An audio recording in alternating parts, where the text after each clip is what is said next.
سلام به همگی، امیدوارم که حالتون خوب باشه. خب با تحلیل بیت کوین 27 مرداد ماه در خدمت شما هستیم.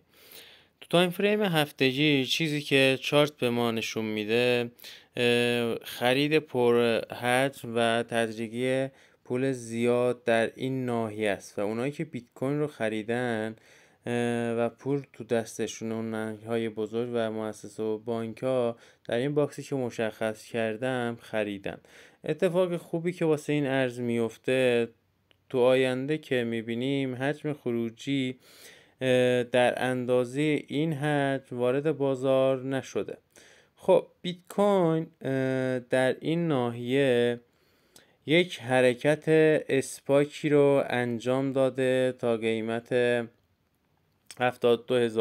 خب یه استراتژی معاملاتی که تو هر تایم فریمی قابل معامله است، وقتی یه اسپاکی شکل میگیره، اولین کندل خلاف جهت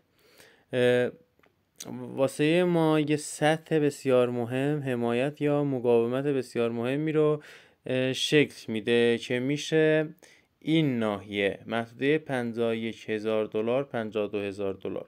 خب بیت کوین به همین ناحیه وارد شده، پولا رو جمع کرده و یه تقریبا نمیشه گفت کاملا یه پینباری رو شکل داده. تایم فریم هفتگی، تایم فریم روزانه، ببینید بعد این پینباری که رخ داده، بیت کوین تا سطح $60,000 اومده بالا. بیت کوین تا زمانی صعودی میشه که سطح $62,000 رو دوستان مال خودش بکنه. بعد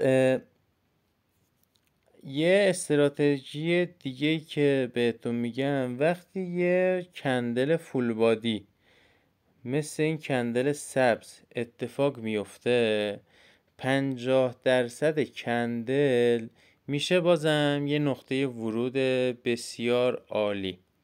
میبینید که اومده $58,000 استاپای پایین رو زده و داره به سمت بالا حرکت میکنه. تحلیل من اینه که دوستان اگر بیت کوین باید بخواد صعودی بشه، بالای $61,000 تثبیت بده.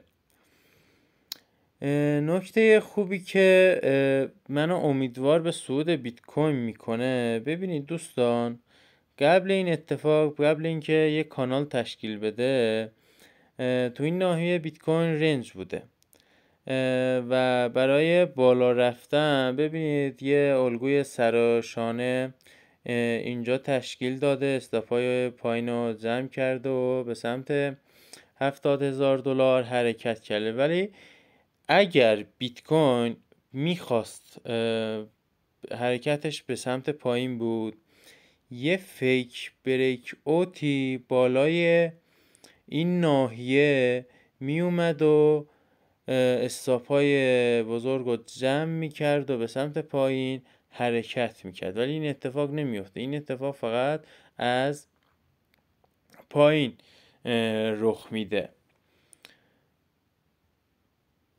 امیدوارم که واسهتون مفید بوده باشه.